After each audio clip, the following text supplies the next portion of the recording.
As dawn broke across the globe, the solemn news echoed from Vatican City. Pope Francis had died. His passing marked not just the end of a pontificate, but the immediate activation of centuries-old traditions, a carefully prescribed sequence of rituals and mourning known as the sede vacante. This interregnum, the time the See of Peter lies vacant, would only conclude within the sealed walls of the Sistine Chapel, with the election of a new Bishop of Rome, the next Pope. While the supreme authority is absent, essential governance continues, meticulously guided by apostolic constitution, specifically, the rules laid down in Universi Dominici Gregis. A central figure immediately steps into a carefully defined role, the Camerlengo of the Holy Roman Church. This office, usually held by a cardinal appointed by the late pope, assumes critical administrative responsibilities. His first, most solemn duty is to officially verify the pope's death, traditionally done in the presence of specific officials. Following this confirmation, the Camerlengo takes temporary charge of the apostolic palace and manages the temporal goods and rights of the Holy See during the vacancy. Crucially, the Camerlengo oversees one of the most potent symbolic acts signifying the end of the pontificate, the destruction of the fisherman's ring, the unique ring bearing the pope's name used to seal official documents, along with the pope's personal lead seal. This ensures no documents can be falsely authenticated in the late pope's name. However, the Camerlengo's authority is strictly administrative and protective. He does not govern the universal church or make decisions reserved for the pope. That responsibility, in a limited and collective capacity, falls to the College of Cardinals. Specifically, the cardinals present in Rome convene almost immediately in daily meetings known as general congregations. These gatherings handle urgent church business, coordinate the details of the deceased pope's funeral and burial rites, and most importantly, prepare for the upcoming conclave. But their power is strictly limited by church law. The College of Cardinals cannot introduce any innovations, make major appointments, alter church doctrine, or exercise any powers that belong solely to the pope. Their role is one of careful stewardship and preparation, ensuring stability during this transition. The sede vacante, therefore, is a precisely regulated interregnum, a period defined by mourning, specific administrative functions, collective consultation among the cardinals, and the solemn preparation for their most profound duty, gathering under lock and key to elect the next successor to St. Peter. While the day-to-day administration continues under the watchful eye of the Camerlengo and the limited oversight of the cardinals already present, a crucial process begins almost immediately, gathering the men who will elect the next pope. This solemn duty falls primarily upon the dean of the College of Cardinals. Typically, the longest-serving among the highest rank of cardinals, the cardinal bishops, the dean acts as the formal convener during the sede vacante. It is the dean's responsibility to send the official notification, the formal summons, to every cardinal elector across the globe, informing them of the pope's death and calling them immediately to Rome. But who exactly are the cardinal electors? The rules, significantly shaped by Pope Paul VI in the 20th century, and confirmed by his successors, are precise. Only those cardinals who had not yet reached their 80th birthday at the very moment the papacy became vacant are eligible to enter the conclave and cast a vote. This age limit means that while the College of Cardinals includes older, venerable members, the actual electoral body is composed of those still generally active in church leadership. These men, numbering typically around 120, serve in vastly different roles worldwide: archbishops leading major dioceses in bustling cities or remote territories, prefects heading vital departments within the Vatican Curia, patriarchs of Eastern Catholic churches. Upon receiving the dean's summons, they must make arrangements to travel to Vatican City as swiftly as possible. This is not merely an invitation, but a grave obligation outlined in church law, excused only by serious illness or other significant impediment. They journey towards the heart of the church for a dual purpose. First, to participate in the vital pre-conclave meetings, the general congregations, where they will discuss the challenges facing the church and discern the needs for future leadership. And second, ultimately, to fulfill their most sacred task, to enter the secrecy of the conclave and elect the next Bishop of Rome. While formal campaigning is forbidden, this period allows for essential discernment. Cardinals gauge the strengths, weaknesses, theological leanings, and leadership styles of their peers. They seek to understand who among them might possess the necessary blend of faith, intellect, stamina, and grace to lead a global church of over 1 billion people. These general congregations, therefore, are far more than administrative meetings. They are the crucible where the concerns of the universal church are voiced, where the profile of the next pope is debated and where the groundwork is laid for the solemn, secret ballots soon to take place within the walls of the Sistine Chapel. As the general congregations conclude and the date set by the cardinals arrives, the electors prepare to enter the most focused, secretive, and historically resonant phase of the papal election, the conclave. The very word conclave offers a powerful clue to its nature and origins. With a key, this refers quite literally to the practice of locking the cardinal electors inside a designated space, isolating them from the outside world until they have successfully elected a new pope. This seemingly extreme measure wasn't arbitrary. It was forged by historical necessity, most famously during the papal election held in Viterbo, Italy, beginning in 1268. Following the death of Pope Clement IV, the cardinals gathered, but political factions, external pressures, and internal disagreements led to a crippling deadlock. Months turned into seasons, seasons turned into years. The papacy remained vacant, leaving the church without its central leader. Exasperated by the nearly 3-year delay, the local authorities and the people of Viterbo took drastic action. They confined the cardinals within the papal palace, strictly rationed their food, eventually down to just bread and water, and, according to tradition, even removed the roof of the palace hall, exposing the electors to the elements to compel a decision. Whether the roof was truly removed or not, the pressure worked. The cardinals finally elected Pope Gregory X. Profoundly impacted by this experience, Gregory X himself formalized the conclave procedure in 1274 with the papal constitution Ubi Periculum, where danger lies. His rules mandated locking the electors in, restricting contact with the outside, and implementing progressively stricter limitations on food and comfort if the election dragged on. While modern conclaves are conducted with more physical comfort within the secure confines of the Vatican, and the rules have evolved over centuries, that core principle born in Viterbo, conclave with a key, endures. The cardinals are still isolated, locked away to freely deliberate and elect the next successor to Peter. The setting designated for the conclave is not merely a room, but arguably the most famous chapel in the world, nestled deep within the heart of the Apostolic Palace, the Sistine Chapel. More than just stone and plaster, this is the Pope's personal chapel, a space imbued with centuries of papal prayer, solemn ceremonies, and profound historical significance. But for the duration of the conclave, it transforms into a unique, consecrated electoral chamber. Its global fame rests largely on the breathtaking masterpieces that adorn its walls and ceiling, primarily the work of Michelangelo. As the cardinal electors take their places, they are enveloped by this staggering artistic testament to faith. Above them unfolds the story of Genesis, the creation of the world, the iconic creation of Adam, the fall of man, the great flood, flanked by powerful depictions of prophets and sibyls who foretold the coming of Christ.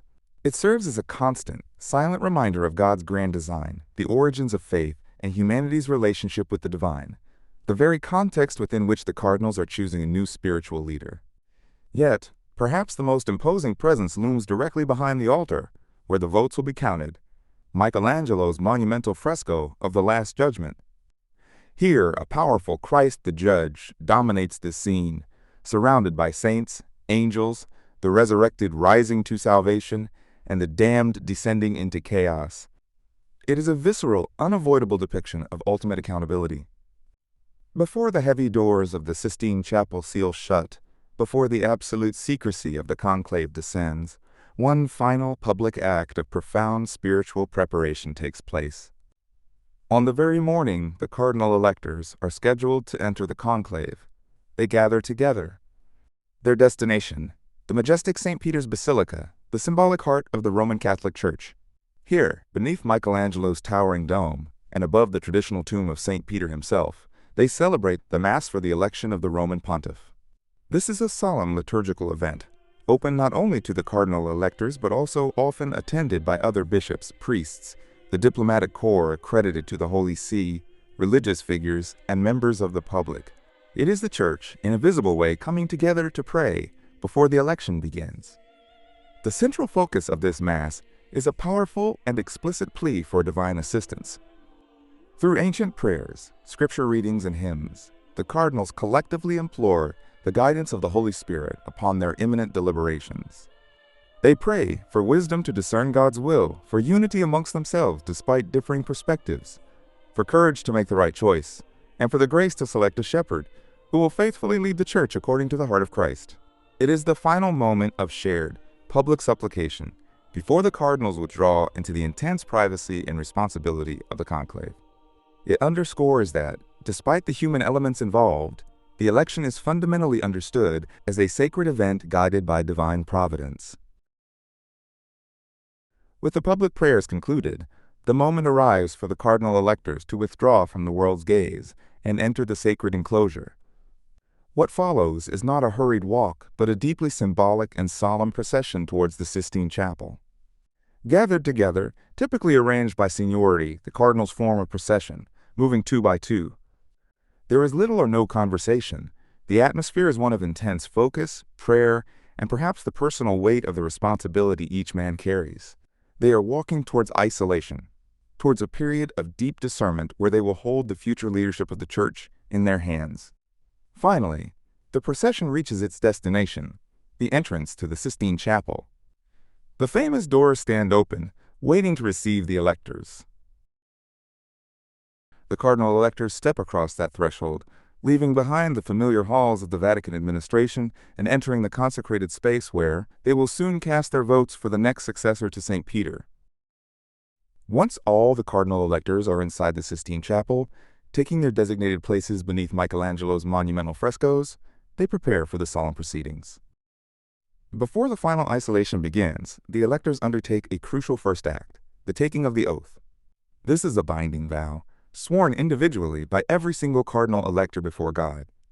Led by the dean of the College of Cardinals, they first pledge collectively to observe the rules of the conclave. Then, one by one, in order of precedence, each cardinal approaches the book of the Gospels placed prominently. Placing his hand upon the Gospels, each cardinal declares aloud words to the effect of, "And I, name cardinal, surname, do so promise, pledge, and swear. So help me God in these holy Gospels, which I touch with my hand."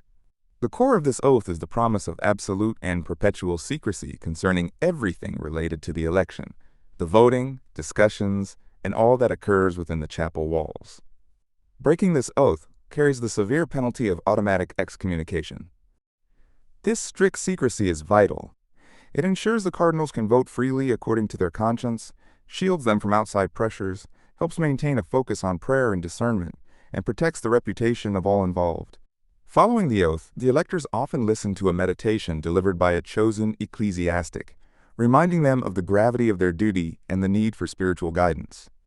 With the oath sworn and the final spiritual reflection concluded, the moment arrives to ensure complete seclusion. The master of papal liturgical celebrations steps forward. With authority, he issues the clear and resonant command in Latin, Extra omnes.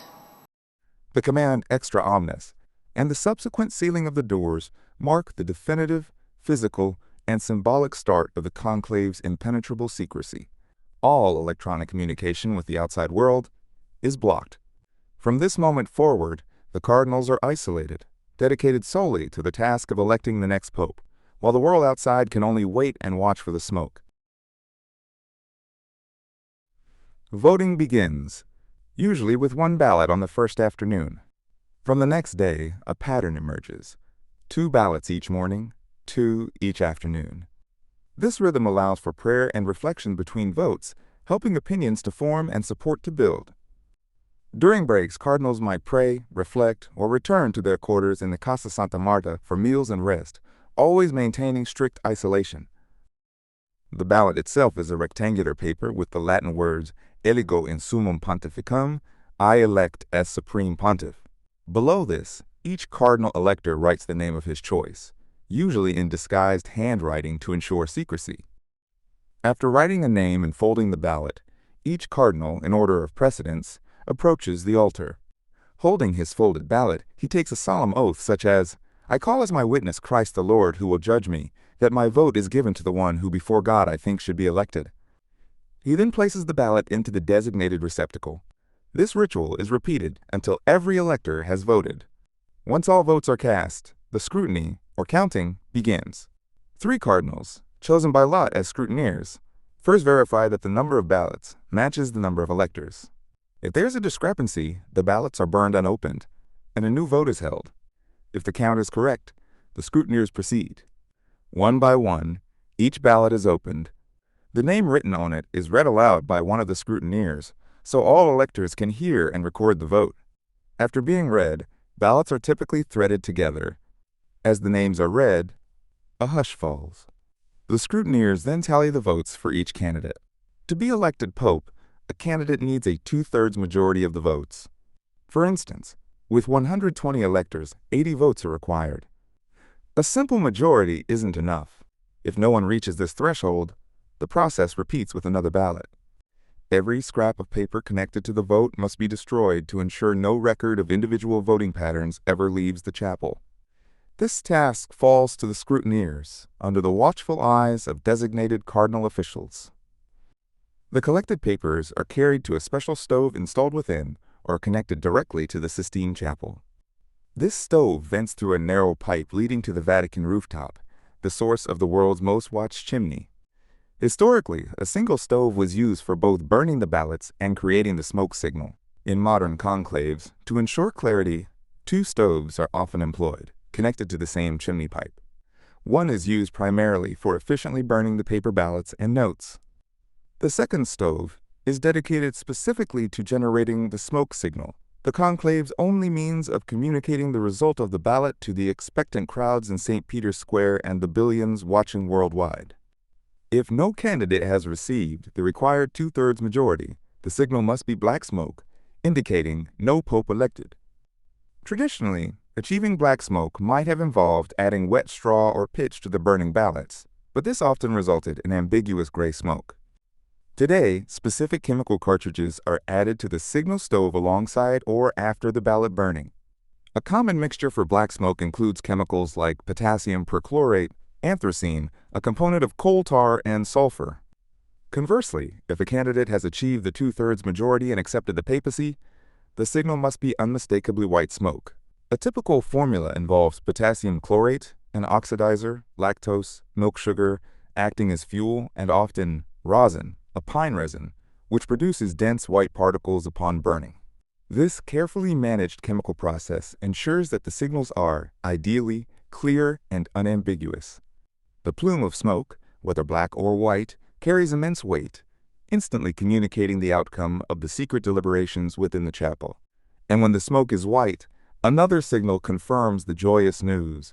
The great bells of St. Peter's Basilica begin to peal, their resonant sound echoing across Rome and confirming to the world that a new successor to Peter has been chosen. Inside the Sistine Chapel, the atmosphere shifts dramatically. The repetitive rhythm of voting gives way to intense, focused anticipation. The scrutineers have tallied the votes, and the numbers confirm. One cardinal among them has received the necessary 2/3 majority. A pope has been elected.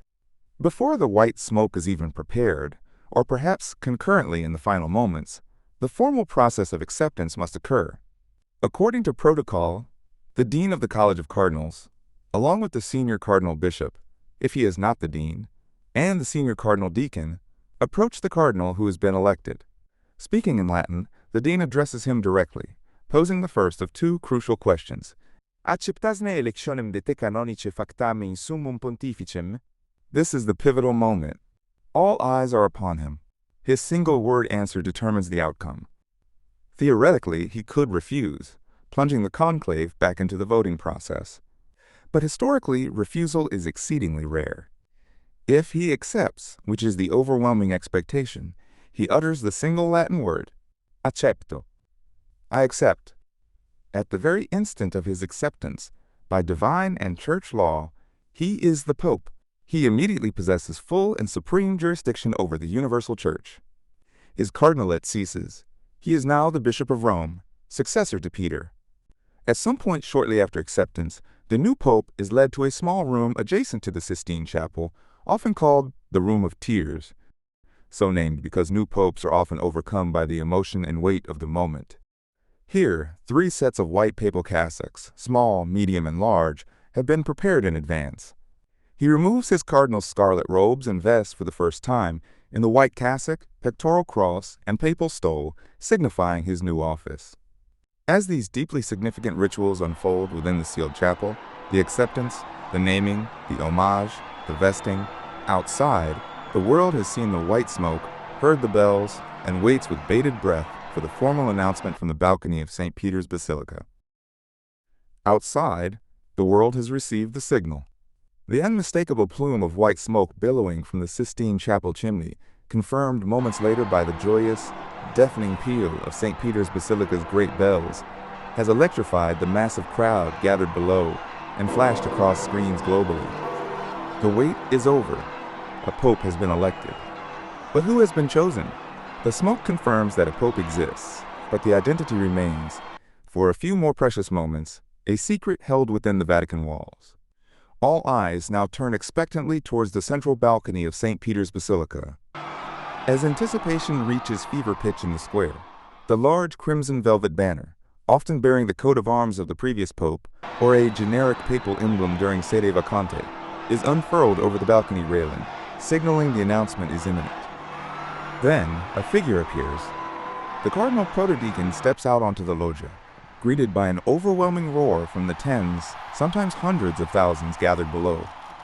He pauses, allowing the moment to settle, before beginning the ancient and profoundly significant announcement. His voice, amplified across the square and carried live around the world, resonates with the opening words in Latin. Annuncio vobis gaudium magnum, habemus papam. But the announcement continues, providing the crucial details the world is waiting for. The Cardinal Protodeacon reveals the identity of the newly elected pope using the traditional formula. Eminentissimum ag reverendissimum Dominum, Dominum Josephum, Sancte Romane Ecclesiae, Cardinalem Ratzinger, qui sibi nomen imposuit Benedicti XVI. With the identity revealed, both his birth name and the name by which he will henceforth be known, the Cardinal Protodeacon withdraws from the balcony. The announcement is complete. The stage is now set for the newly elected pope himself to appear. Moments later, clad in a simple white papal cassock, the new pontiff steps out onto the Loggia delle Benedizioni for the first time, greeted by an overwhelming wave of emotion. Cheers, prayers, tears, from the vast sea of humanity stretching out before him. His pontificate begins, not in the secrecy of the chapel, but here, in the embrace of the city and the world. From the passing of one pope to the emergence of the next, the cycle renews itself.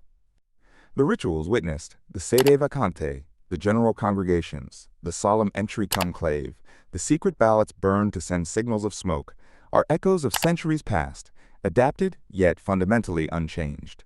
This ancient electoral process, unique in its blend of Renaissance structure and modern scrutiny, stands as a profound link between the Church's origins and its uncertain future. It is a tradition that has weathered schism, reformation, revolution, and technological upheaval, consistently performing its singular task, choosing a leader for one of the world's largest and oldest faiths. The man who now stands on the balcony inherits not just an office, but the weight of that history, the continuity of the patrine succession stretching back 2 millennia. His election reaffirms the resilience of an institution built on doctrines, traditions, and the enduring belief in divine guidance operating through human hands. The conclave concludes, but the story of the papacy and the church it leads continues.